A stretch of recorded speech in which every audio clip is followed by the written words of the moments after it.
सीधे चलता हूं प्रेम शुक्ला जी के पास। प्रेम शुक्ला जी, क्या अटल बिहारी वाजपेयी जी की सरकार ने, एएसआई ने सरस्वती नदी के बारे में नहीं खोजा था? क्या उसके सबूत नहीं मिले थे कि वो हरियाणा से बहती थी? क्या ये सबूत नहीं मिले थे कि एक सरस्वती घाटी सभ्यता भी हुई थी? बताइए तहसीन पूनावाला का थोड़ा। देखिए, अब जिनका जो है मानसिक स्तर राहुल गांधी के समान हो, उनको सरस्वती का इतिहास जो है वो पौराणिक लगेगा, उनको वैज्ञानिक नहीं लगेगा। चूंकि सरस्वती के संदर्भ में भूगर्भ वैज्ञानिकों की खोज की स्पष्ट रिपोर्ट है। इसके बावजूद भी जो लोग कल तक कहते थे कि प्रभु रामचंद्र जी काल्पनिक हैं, अब वो रामलला के हम माथा टेकने चले जाते और बताते हैं कि साहब हमारे कांग्रेस के लोगों ने मंदिर खोला था। तो ये तो जो है गिरगिट से भी ज्यादा तेज गति से रंग बदलने वाली प्रजाति है।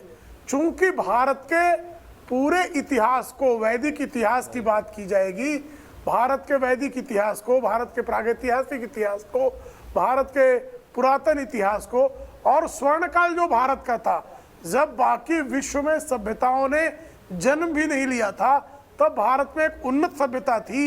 इस उन्नत सभ्यता को यदि पढ़ाया जाएगा तो जिन लोगों ने दास्ता की मनोवृत्ति भारतीयों पर लादने का षड्यंत्र रच रखा था, जिन्होंने 5 ऐसे शिक्षा मंत्री दिए, जिन शिक्षा मंत्रियों ने हमेशा से भारतीय शिक्षा में जैसे मुगल काल ही स्वर्ण काल रहा हो भाई, जो सबसे बर्बर काल था, जो बलात्कार का काल था, जो धर्मांतरण का काल था, जिस काल में मीना बाजार लगते थे यानी महिलाओं की खरीद फरोख्त की जाती थी, उस कुकर्मी काल को गौरव का काल कहते हैं। लेकिन जिस काल में समग्र विश्व में एकमेव उन्नत सभ्यता सिंधु या सरस्वती की सभ्यता हुआ करती थी, उस सभ्यता को यदि भारत के भारतीयों को पढ़ा दिया, यदि उनको गौरव बोध करा दिया, यदि उनके मन से दास्ता के वृत्ति से मुक्ति का प्रयास किया, तो जो दास्ता के शिकार आज तक है कि उनको एक भारतीय, विशुद्ध भारतीय अध्यक्ष खोजने में कष्ट है।